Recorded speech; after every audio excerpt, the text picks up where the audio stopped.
Hello everyone, कैसे हैं आप सब। आप लोगों से पिछली वीडियो में मैंने वादा किया था कि अपनी कोविड की जर्नी मैं आप लोगों के साथ ज़रूर शेयर करूंगी और कुछ उन स्टेप्स को भी शेयर करूंगी जहां मुझे ऐसा लग रहा है कि शायद मैं कुछ सही तरीके से स्टेप्स उठाती या सही एक्शन लेती तो इतनी कॉम्प्लिकेशंस मुझे फेस ना करनी पड़ती।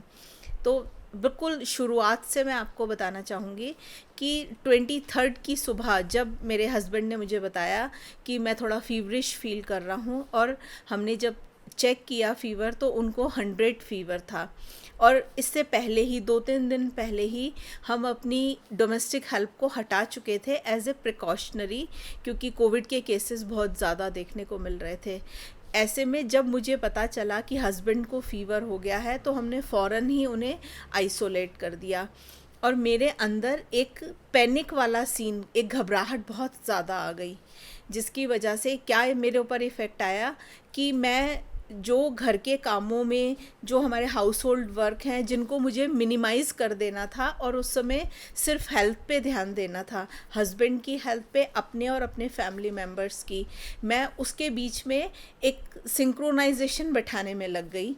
और कामों को मैंने कम नहीं किया, अपने ऊपर काफ़ी वर्क प्रेशर ले लिया, जिसकी वजह से क्या हुआ कि मुझे भी फ़ीवर आ गया और साथ में मैंने अपनी डाइट पर ध्यान नहीं दिया, जिसकी वजह से वीकनेस मुझे बहुत ज़्यादा हो गई। और धीरे धीरे जिसका रिज़ल्ट क्या हुआ कि हमारी पूरी फैमिली कोविड पॉजिटिव हो गई, जिसमें हस्बैंड और बच्चों ने इजीली कोप अप कर लिया, क्योंकि मैं उस सब के बीच में एकदम पिस के रह गई, मेरी कॉम्प्लिकेशंस बढ़नी शुरू हो गई। जब मैं कोविड पॉजिटिव डिटेक्ट हुई तो वहाँ पर एक और बहुत बड़ी भूल मैंने कर दी कि मैंने मेडिसिन प्रॉपर स्टार्ट नहीं की। ये सारी चीज़ें जो मेरे साथ बहुत एक मैसी वे में चल रही थी, ये सब मैंने तब एनालाइज़ की जब मैं 8 दिन के लिए हॉस्पिटलाइज रही। वहाँ मैं चीज़ों को बहुत आराम से रिलैक्स्ड सोचती रही, क्योंकि वहाँ मेरे पास करने के लिए कुछ भी नहीं था। तो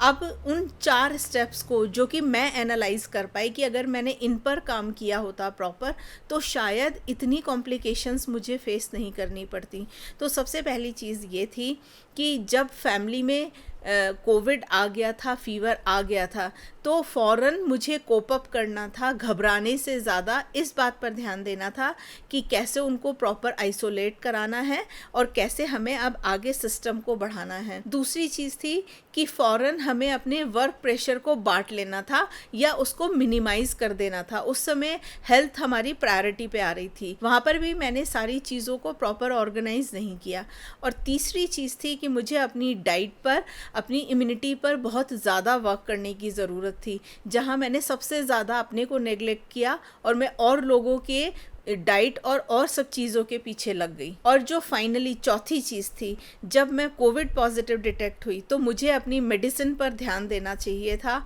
मैंने वहाँ भी मेडिसिन अपने अकॉर्डिंग सिलेक्ट कर ली कि मैं ये खाऊंगी, मल्टीविटामिन लूँगी, ये नहीं लूँगी, जिसकी वजह से एक प्रॉपर हमारा जो मेडिकेशन स्टार्ट होना चाहिए था वो स्टार्ट नहीं हुआ, और जिसका कारण बना कि एकदम ही मेरे लंग्स में इन्फेक्शन पहुंच गया और मेरा ऑक्सीजन लेवल डाउन होना लगा और मुझे 8 दिन के लिए हॉस्पिटलाइज होना पड़ा। लेकिन यहाँ पर आपको मैं एक बात ये भी ज़रूर बताऊँगी, इन 8 दिनों ने मुझे ज़िंदगी जीने का नज़रिया ही बदल दिया। वहाँ मुझे समझ में आया कि चीज़ें आएंगी और जाएंगी, जो हमारी ज़िंदगी में, हमारी लाइफ में सस्टेन करेगा वो है सिर्फ हमारी हेल्थ और हमारी प्रेजेंस ऑफ माइंड, जिसकी कि हमें बहुत ज़रूरत होती है जब भी हमारे सामने कोई चैलेंजिंग फेस आता है। आज की वीडियो बनाने का जो मेरा पर्पस था वो यही था कि आपको बताऊं मैंने किन किन चीज़ों को फेस किया अपनी कोविड जर्नी में, और कुछ स्टेप अगर मैं सही लेती